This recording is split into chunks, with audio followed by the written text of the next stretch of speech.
책을 읽는다는 것은 얼마나 중요한 일인지, 그게 꼭 딱딱하고 어려운 책이 아니더라도 어떤 책이든지 책 속에 빠져 살게 되면 인생이 열리게끔 되어져 있습니다. 그래서 우리는 책을 접할 수 있어야 합니다. 전치민 목사님의 목회 칼럼에 보면 성경을 읽자 하는 내용 가운데 미국의 유명한 세 사람을 소개를 합니다. 첫째는 미국의 17대 대통령 앤드류 존슨에 대한 이야기입니다. 가방끈이 얼마나 짧았는지 결혼하기까지 글자 하나를 읽지 못했습니다. 18살 이른 나이에 구두 수성동의 딸과 결혼을 합니다. 그리고는 부인이 글자를 가르쳐줍니다. 그래서 글을 배우기 시작했고 책을 읽기 시작했습니다. 35살의 나이에 연방 하원 의원에 당선돼서 10년 동안 봉사하게 됩니다. 그리고 테네시 주지사와 연방 상원 의원을 거쳐서 마침내 17대 미국 대통령으로 등극하게 되어집니다.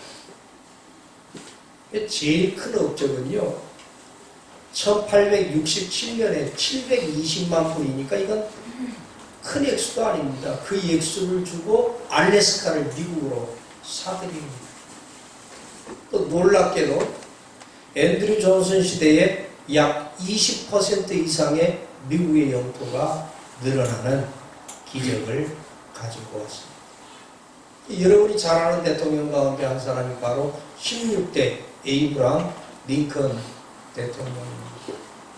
이 에이브람 링컨 대통령은 1809년 켄터키주에서 태어났습니다. 초등학교에 입학하자마자 집안일을 거들어야 했기 때문에 제대로 교육을 받지 못했던 사람입니다. 발명한 에디슨은 너무나 사람들과의 관계를 이어나가지 못하기 때문에 초등학교 때 자퇴하게 됩니다. 그리고 집에서 홈스쿨링을 통해서 교육을 받게 되고 그 어려운 과정을 극복하고 인류 역사에 길이 남을 만한 놀라운 일들을 만들어내게 되어집니다. 위에서 말하는 세 사람, 앤드류 존슨이나 에이브라함 링컨이나 에디슨에게는 세 가지 공통점을 찾을 수 있습니다. 첫째, 공교육을 제대로 받지 못했다는 이야기입니다. 공교육을 받지 못했다는 이야기는 학문적인 깊이를 접할 수 없었다는 겁니다. 두 번째는 역사에 위대한 공헌을 했다는 이야기입니다. 미국의 역사뿐만 아니라 세계 역사에 보면은 미국의 중흥기와 함께 인류에 필요한 모든 것을 만들어냈던 위대한 사람들이었습니다. 세 번째는 열정적인 독서광이었습니다. 앤드류 존슨은 글을 읽기 시작하면서부터 아무 책이나 잡히는 대로 책을 읽는 습관을 가지게 되어졌습니다. 에이브람 링컨은 농사 짓다가 책 읽는 바람에 아버지로부터 얼마나 많은 꾸중을 들었었는지 에디슨은 디트로이트 시립도서관에 있는 책을 전체 다 읽었을 정도로 독서광이었다는 이야기. 사랑하는 성도 여러분, 동서고금을 막론하고 책 읽는 사람은 창의적인 삶을 살게 돼 있고 인생을 형통하게끔 이끌어가는 지혜를 가질 수 있었습니다. 특히 여러분과 저는 예수 그리스도를 믿고 예수 그리스도를 따라 살기로 작정했다면 그래도 1년에 한 번 성경을 읽어야 하지 않겠느냐 하는 생각을 하게 됩니다. 하나님의 뜻을 모르다 보니까 하나님의 뜻과는 전혀 상관없이 살아갈 수밖에 없습니다. 그러다 보니까 신앙생활도 내 마음대로, 내 뜻대로, 내 의지대로 하게 되어지죠. 인생을 살아가는 것도 말씀을 모르니까, 하나님의 뜻을 모르니까 내 뜻대로, 내 의지대로, 내 감정대로 살아가는 거죠. 가정을 경영할 때도 말씀의 기초에서 가정을 이끄는 게 아니라 내 배운 대로, 내 느낀 대로, 내 본 대로 가정을 이끌어가게 되어집니다. 신앙의 공동체에서도 말씀에 입각해서 말씀대로 주장하고 집행하고 진행하는 것이 아니라 내 생각대로, 내 의지대로, 내 감정을 표출하면서 살아갑니다. 유진 피터슨의 고백을 우리가 한번 깊이 생각해 볼 필요가 있습니다. 성경을 펼쳐서 한 장씩 넘길 때마다 생각지도 못했던 곳에서 성경이 우리를 일깨우고 놀라게 하고 성경이 보여주는 현실로 들어가게 하고 하나님이 제시하는 조건대로 그분과 관계하도록 우리를 이끄는 것을 발견하게 되어집니다. 성경을 펴면요, 성경이 그냥 그대로 활자로 남아있는 경우가 있고요, 성경을 펴면요, 성경이 분명히 인쇄된 인쇄 매체임에도 불구하고 살아서 움직이는 경우를 느끼기 때문에 오늘 여러분과 저는 성경이 죽어있는 인쇄 매체가 아니라 살아있는 활자가 되어지기를 바랍니다. 아멘. 그래서 내 마음을 두드리고 내 영혼을 깨트리고 내 생명을 새롭게 하는 역사가 나타나기를 바랍니다. 아멘. 성경방송 네트워크라는 사이트에 들어가면 우리가 어떤 일시적인 문제가 됐던 아니면 근본적이고 영구적인 문제가 되었던 하나님의 인도하심을 받을 수 있는 5가지 단계를 소개하고 있습니다. 한번 따라 하십시다. 의탁, 고백, 기도, 연구, 기다림. 오늘 여러분에게 5가지를 소개해드리는 이유는 여러분의 인생의 이 5가지를 통하여서 하나님의 뜻을 발견하고 하나님의 도우심을 체험하기를 바라기 때문에 그렇습니다. 첫째, 의탁입니다. 의탁은 나 자신을 하나님께 맡기는 겁니다. 나 자신의 소망, 나 자신의 야망, 나 자신의 욕심 내려놓는 거예요. 그리고 하나님의 방법을 원하는 거예요. 하나님, 내가 이렇게 할 수 있습니다. 하나님, 내가 이걸 원합니다. 그러나 포기하겠습니다. 내려놓겠습니다. 내 삶 속에 하나님의 뜻이 이루어지기를 원합니다. 하나님의 방법이 있을 거 아닙니까? 어떻게 해결해야 할까요? 어떻게 처리해야 할까요? 어떻게 이겨나가야 할까요? 하나님, 나에게 지혜를 주세요. 하나님의 뜻을 깨닫게 해주세요. 이게 의탁이에요. 우리가 대부분 기도는 많이 하고 신앙의 열정은 가지고 있는데 삶이 변하지 않고 해결되지 않는 가장 큰 이유가 의탁하지 못하기 때문에 그래요. 내 문제는 어디까지나 내 문제예요.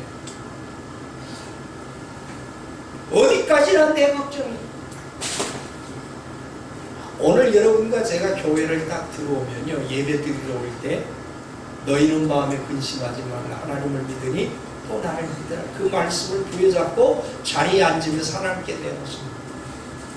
맡긴다는 표현이 던진다는 표현이거든요. 하나님께 내 문제를 던졌어요. 예배 드릴 때는 내 손에 없어요. 그러니까 주야 믿습니다. 그대로 될 줄로 믿습니다. 역사가 일어날 줄로 믿습니다. 하늘이 열릴 줄로 믿습니다. 막 은혜가 쏟아지고 뭔가 될 것 같아요.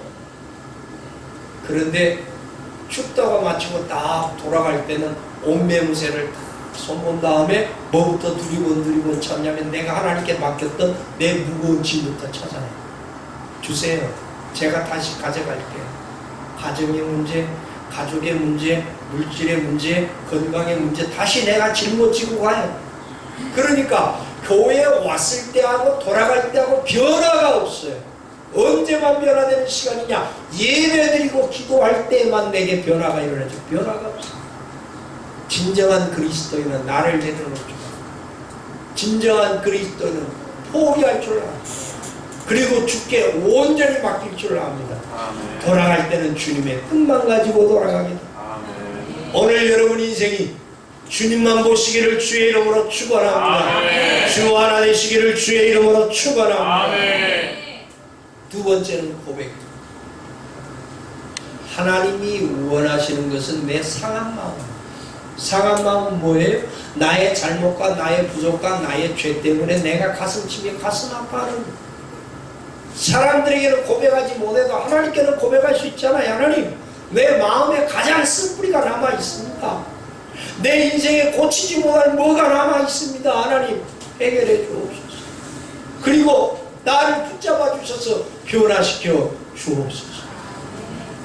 오늘 여러분과 저의 고백이 있으면 주께서 사하실 줄로 믿습니다. 아멘. 사람에게 내놓고 고백하고 괴로워할 필요 없어요. 하나님께 고백해요.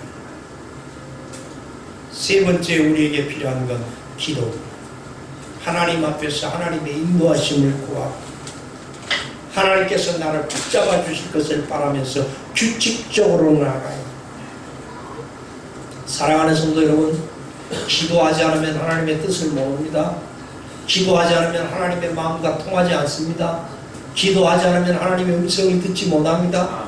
기도하게 되면 역사와 이적과 기적이 나타나게 되어 있습니다. 교회에 나와서 무릎 꿇고 기도하라, 그 이야기를 벗어나는 겁니다. 여러분이 움직이면서 삶의 현장에서 마음을 열고 하나님과 대화를 나누십시오. 저는 확실히 믿는 게 있다면 대화는 혼자 일방적으로 하는 게 아니라 주고받는 게 대화이기 때문에 여러분이 하나님과 대화를 주고받기 시작하면 삶의 현장에서 주의 음성을 듣기 시작한다는 겁니다. 아멘. 주의 음성이 들리기를 바랍니다. 아멘. 주의 인도하심이 여러분에게 항상 함께 하시기를 바랍니다. 아멘. 그러려면 기도해야 합니다. 아멘. 걸으면서 기도하십시오. 아멘. 눈 뜨고 기도하십시오. 아멘. 운전하면서 기도하십시오. 아멘. 무슨 일이 있으면 기도하십시오. 아버지, 주여, 그 외마디 속에 하나님께 아뢰는 데 다 들어있어요. 아이들이 어릴 때는 말로 표현 못합니다. 어떻게 합니까? 울어버리죠. 그런데 그 울음소리가 일반 사람이 들으면 그게 그건데 부모가 들으면 이게 다 틀려요. 엄마를 부르고 아빠를 불러도 다 틀려요. 상황에 따라. 여러분과 제가 주여만 불러도 거기에 진심이 담겨있다면 하나님은 다 들으신다고요. 내가 구하기 전에 나에게 있어야 할 필요를 아시고 채우시는 하나님인 줄로 믿으시기를 바랍니다. 네 번째는 하나님의 말씀을 연구해야 합니다. 무릎을 꿇고 하나님의 말씀을 읽어야 합니다. 하나님의 말씀을 천천히 읽어나가면서 그 말씀 속에서 내가 배워야 할 일을 깨우쳐 간다면 능력이 나타납니다. 여러분이 2016년을 시작하면서 1년 동안 내게 주시는 말씀을 뽑았습니다. 그 말씀 지금 어디 있습니까? 금년에는 특히 우리 성호전도사가 카드 형태의 2개로 나눌 수 있는 말씀을 카드로 주문을 해서 하나는 집에 있는 제 컴퓨터 자판기 위에 올려놨고 하나는 교회 사무실 자판기 위에 올려놨습니다. 작업을 시작하기 전에 저에게 올해 주신 말씀을 묵상하고 읽고 그리고 마음에 소화하고 주께 고백하고 작업을 합니다. 기다려야 할 때도 그 말씀을 계속 바라봅니다. 일처리할 때도 말씀을 계속 바라봅니다. 그런데 놀라운 게 있어요. 벌써 하루 지나고 이틀 지나고 열흘 지나니까요. 말씀 앞에 서면 말씀이 내게 들리죠. 그 말씀이 내게 살아납니다. 여러분이 뽑으신 말씀이 여러분 지갑에만 들어있으면 소용없어요. 여러분 눈앞에서 고백돼야 하고 반복돼서 읽어져야 하고 그 말씀이 내게 살아와야 해요. 단순히 그 말씀만 보지 마시고 그 말씀의 앞뒤 문맥을 보면서 아 이런 상황에서 이런 약속을 주셨구나, 이런 교훈을 주셨구나, 상황을 이해하고 그 말씀을 부여잡고 하나님의 뜻을 쫓아갈 때 역사와 이적이 일어나는 아멘. 마지막 5번째가 기다립니다. 같이 한번 따라 하십시다. 기다릴 줄 압시다. 기다릴 줄 압시다. 하나님께서는 즉각적으로 응답하기도 하시지만 때를 맞춰서 하나님의 때에 응답하실 때가 많이 있습니다. 아브라함에게 자손을 준다고 말씀하시고 바로 주신 게 아니잖아요. 그 먼 시간을 기다려야 했어요. 요셉에게 해와 달과 11개의 별이 절하게 해주신다는 꿈을 주셨는데 그 꿈이 그냥 이루어진 건 아니에요. 다윗에게 기름을 부으셔서 이스라엘 왕으로 선정하시고 바로 왕으로 쓰신 것은 또 아니에요. 심지어 요한계시록에 보면 사도 요한에게 보여주시는 환상과 계시는 아직도 진행되고 있어요. 하나님은 즉각적으로 우리의 마음에 합당한 응답을 주시기도 하지만 대부분은 하나님의 때에 맞추어서 진행합니다. 내가 아무리 괴로워도, 내가 아무리 힘들어도, 내가 아무리 다급해도 내 때는 상관이 없어요. 주의 때가 이루어져야 해요. 그러려면 기다려야 해요. 포기하지 말아야 해요. 좌절하지 말아야 해요. 낭망하지 말아야 해요. 이사야 28장 16절에 이런 말씀이 기록되어 있습니다. 그것을 믿는 자는 급절하게 되지 아니하리로다. 아멘. 주 안에서 승리하시기를 바랍니다. 잘 기다리시기를 바랍니다. 그러면 앞에서 말씀드린 말씀 가운데 네 번째, 성경을 연구해야 하는데 성경이 뭐냐 말이야. 왜 우리가 성경을 읽어야 하고 연구해야 하냐 말이야. 성경의 대주제는 하나, 예수 그리스도입니다. 구약에서는 첫 번째 인간의 죄를 짊어지시고 십자가에 돌아가실 대속주 구세주 예수 그리스도의 초림에 대해서 이야기합니다. 신약에서는 심판주가 되셔서 다시 오실 재림주 예수 그리스도에 대하여서 이야기합니다. 성경을 읽지 않고 성경을 보지 않는다는 건 누구에 대한 무지냐? 예수 그리스도에 대한 무지.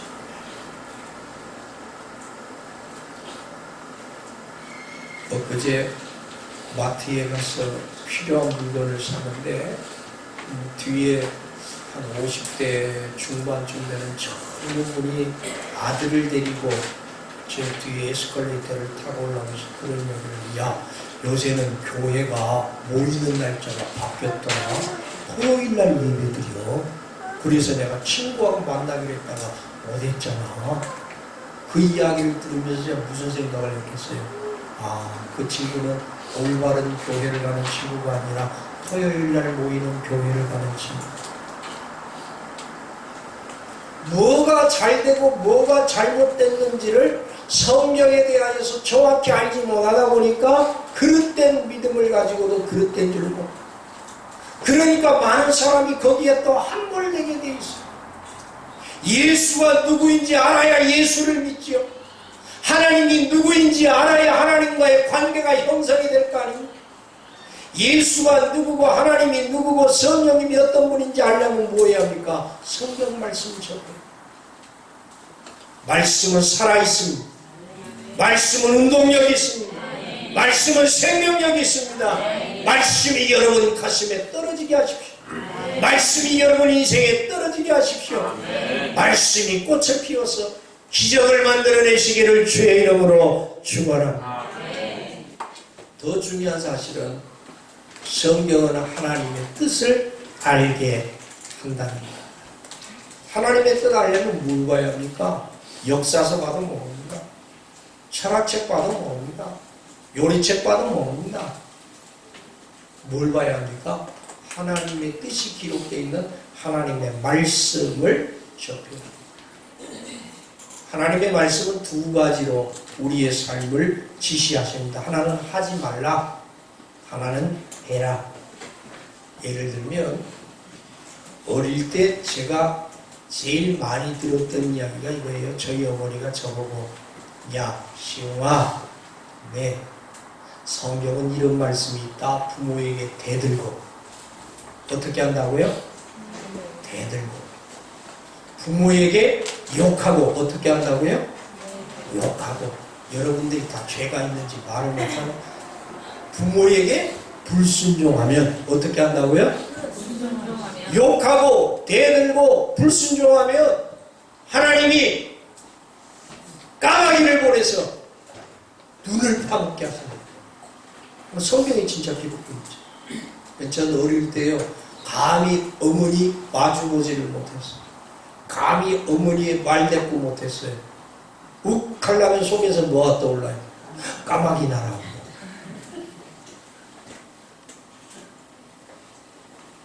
성경은 하지 말라는 게 있잖아요. 아이들을 때려잡을 게 아니라 말씀으로 가르치면 말씀의 기초에서 변하게 되어 있어요. 하라는 게 있잖아요. 내 부모를 공경하라. 오늘 여러분과 제가 말씀을 읽으면 이건 하지 말아야 하는 행동이구나. 이건 해야 하는구나. 말씀을 읽을 때 그냥 읽는 게 아니고 이 말씀에서 내게 주시는 교훈을 찾아서 내가 바꿔가야 할 것을 캐치해 가기 시작하면 하루에 하나씩 1년에 365개만 바꾸면요 2년이면 인생이 바뀌게 돼요. 신앙이 바꾸게 돼요. 그런데 우리가 하나님의 뜻을 몰라요. 하나님이 하라는 것과 하지 말라는 것을 모르기 때문에 곁길로 가는 거예요. 하나님의 가슴에 대못 박는 거예요. 그러면서 그것이 내가 잘하는 건 줄 아는. 사랑하는 성도 여러분, 성경은 이렇게 말합니다. 하나님의 말씀을 읽으면 재미가 생기는데 얼마나 재미있느냐. 시편 119편 103편 말씀에 달고 오묘한 꿀과 같습니다. 예레미야 15장 16절에 기쁨이 충만하게 됩니다. 시편 119편 11절과 요한일서 2장 14절 말씀에 성경을 읽으면 악을 이기고 죄를 짓지 않게 됩니다. 시편 85편 8절에서 11절까지 말씀에 성경을 읽으면 마음에 평안함이요. 시편 119편 105절에 하나님의 말씀은 등불이요 빛이요 인도자가 될 것입니다. 성경을 읽는 자와 듣는 자와 지키는 자에게 복이 있다는 요한계시록 1장 3절 말씀 우리 같이 한번 읽도록 하겠습니다. 이 예언의 말씀을 읽는 자와 듣는 자와 그 가운데 기록한 것을 지키는 자는 복이 있나니 때가 가까우니라. 말씀을 읽을 수 있어요. 말씀을 들을 수 있어요. 말씀을 지킬 수 있어요. 자, 이걸 지금 상황이 아닌 이 당시 상황으로 생각해 보자고요. 하나님의 말씀 누구나 오픈돼서 읽었던 건 아니잖아요. 최근까지도 로마 캐토릭 같은 경우도 헬라어나 히브리어는 그대로 되어 있어서 신부님들만 읽었지 성도들에게 성경이 오픈되지는 않았었어요. 아무나 읽을 수 있는 게 아니에요. 거기에다가 듣는 것도 예배당에 출석하는 것도 누구나 출석하는 건 아니에요. 그래서 읽을 수 있고 들을 수 있는 자가 복이 있다. 그런데 한 걸음 더 나가서 읽는 것도 중요해요. 듣는 것도 중요해요. 그러나 진짜 중요한 건 뭐냐? 지켜 행함. 말씀을 지켜 행하면 하나님의 복이 있는 거예요. 오늘 여러분 하나님의 말씀을 읽으시기를 바랍니다. 하나님의 말씀을 들으시기를 바랍니다. 하나님의 말씀을 지켜 행하시기를 바랍니다. 영국의 저명한 소설가이신이었던 윌터 스코트겐이 이렇게 이야기합니다. 사람은 죽게 되면 죽음의 순간을 아는 것 같아요. 사이를 불러서 이렇게 말했어요. 애야, 말씀을 읽다. 그리고는 가족들을 모아놓고 내가 지금까지 살아온 것은 하나님의 은혜라. 하나님의 말씀이 내게는 위안이고 소망이다. 성경은 하늘에서 우리에게 보낸 하나님의 사랑의 편지. 시간 날 때마다 그 편지 읽기를 바랍니다. 너희도 항상 가까이. 이게 마지막 유언이었습니다. 하나님이 여러분을 사랑하신다는 말씀이 성경에 기록되어 있잖아요. 다른 데는 기록되어 있지 않잖아요. 하나님이 세상을 이처럼 사랑하사 어떻게 사랑하셨어요? 독생자 예수를 주실 정도로 사랑하셨어요. 아멘. 그 사랑의 메시지가 성경에 기록되어 있어요. 그런데 우리가 1년에 한 번 읽지 못하잖아요. 마음에 결단하시기 바랍니다. 아멘. 마음에 각오하시기 바랍니다. 아멘. 그래서 2016년은 책을 읽자. 그 책 가운데 하나님의 뜻을 알 수 있는, 하나님의 마음을 읽을 수 있는 성경을 읽자. 가정에서도 읽독, 직장에서도 읽독, 교회에서도 일독, 우리가 일독하자. 첫째 주에 말씀드린 일사각오의 가지를 가지고 일사각오의 다짐을 하면서 하나님의 말씀을 일독할 때 여러분과 저에게 놀라운 기적이 일어나게 될 줄로 믿습니다. 2016년 성경에 홍남 빠지시기를 주의 이름으로 축원합니다.